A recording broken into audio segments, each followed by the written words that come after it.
അപ്പം ആദ്യത്തെ നമ്പർ നമുക്ക് എക്സ് എടുത്താൽ രണ്ടാമത്തെ നമ്പർ 2x ഇരട്ടിയാണല്ലോ.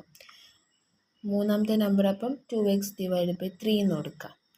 അത് 3 സംഖ്യകളും കൂട്ടിയാൽ നമുക്ക് 572 കിട്ടേണ്ടത്. അപ്പോൾ ഈ ആദ്യത്തെ ഇക്വേഷൻ ആയിട്ട് ഇതെടുക്കാം. ഈ ഇക്വേഷനപ്പുറം 3 ഗുണിക്കുക.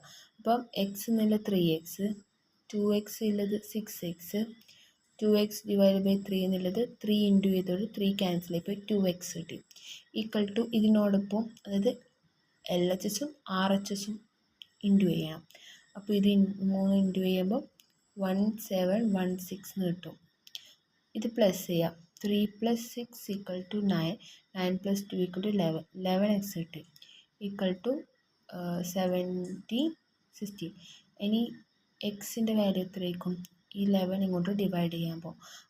ഡിവൈഡ് ചെയ്തിട്ടാകുമ്പോൾ നമുക്ക് 156 കിട്ടും. അതിന് ശേഷം എക്സിൻ്റെ വാല്യൂ ആണ് 156.